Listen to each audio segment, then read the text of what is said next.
Hey, what's going on, everybody? Welcome back to Body Bags. It's week 238, and I'm your Sunday host, Bourgie86, here again to give you that Sunday review, guys. Yes.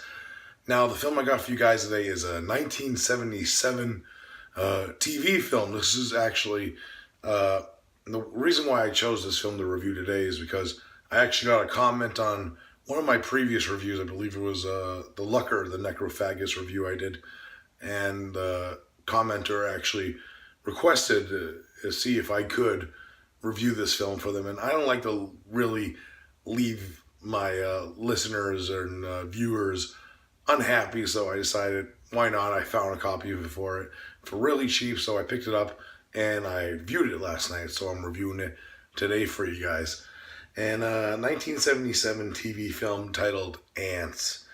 Yes, very interesting cast. As you see, Suzanne Summers is top billing. I'll get a little bit more into that in a second, but it also stars Robert Foxworth and Linda Day George, of course, the former widow of Christopher George, and it was in Day of the Animals, Mortuary Pieces. We also have Brian Dennehy in a small role, and a lot of interesting faces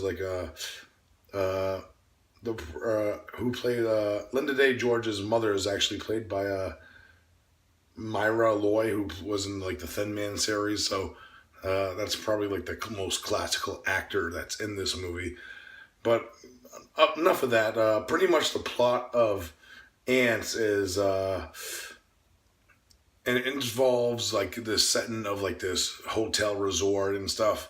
And what ends up happening is there's actually some renovations and construction going on, and the construction's run by Robert Foxworth's character, who is actually romantically linked to the owner of this last resort's daughter, played by Linda Day George. And as the construction is going on, a few things start happening. First off, two of the construction workers end up being killed, and various unquestionable way. It's they don't know what actually caused their deaths, pretty much. And there's a little investigation going on with Robert Foxworth's character, and Bernie Casey's also in this movie. And they investigate and discover where the two workers were found, that this is actually a giant ant's nest. And the ants are very large scale, the normal size, ant families and ant farms and that. And when the ants get threatened, they end up attacking the hotel and attacking numerous acquaintances of this resort. And it's pretty much like a siege film in a way, because they're stuck in this hotel and there's no way to get out without the ants attacking them. So it's pretty much ways of getting the survivors and the last few remaining people out of this hotel without the ants killing them, pretty much. And it becomes kind of like a standoff with it's kind of reminiscent of a Dog Day Afternoon in a way. I know that's a totally different movie, but especially the ways of you see the outsider's perspective of and then you see the actual bank robbery, and you see the outsiders also. That's kind of the way I would describe this one, the way that its story is told. Now, it's weird that Suzanne Summers is on the top billing on the DVD case, because she's not really in the movie that lot. She has a smaller role in this movie. She plays kind of the partner slash love interest of this businessman who comes to try to buy the hotel, pretty much.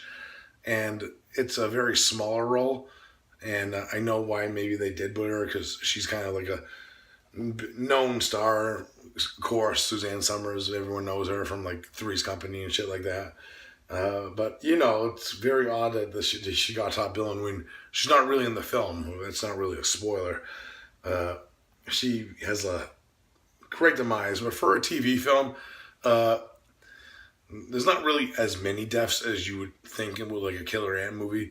There's a few deaths here and there, and one that we don't know actually if the person that subjected to this actually died or not. They didn't really go into full detail. That I don't remember. I watched this late, so some like memories of it kind of like faded out. Really cool setup. I do like that it was set in like this hotel resort, and I liked all the characters, even like the side characters. Like we're introduced to like this guy who works at the motel, played by Dick Van Dyke's brother. Uh, what's his name? Barry Van Dyke, and he has like a love interest too. And I really like their characters, even though it's kind of slow in some aspects of that subplot too, because the girl character, I can't think of the name of her off the top of my head of the actual character, but she kind of feels like she has like this sixth sense like thing going on with her, like she knows something bad is gonna happen, but it's very weird in that aspect too because nothing bad happens to those characters. Again, this is nothing to give away spoilers enough, but fuck, they all use the ants in this film are they all use real practical ants, and some of the like end scenes and shit, like what the fuck, man. I don't think I would be able to do what the actors did in this movie, like Kingdom of the Spiders and like numerous other movies before, like uh, like fuck, fuck that, fuck, Jesus Christ. But yeah, really contained film. I do like the aspects of what's going on within the film. You know what I mean?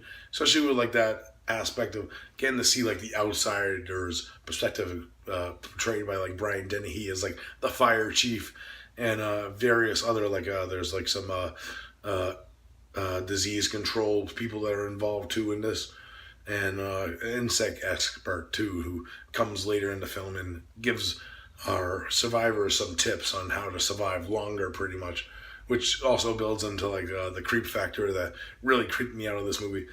Like I said, like the '70s in general, they had like these. They did great with like their killer animal genre in general, and this is one of them. It's a really well made like TV movie. Like I said, it's kind of dated. Where like maybe you want to see some on screen kills and stuff.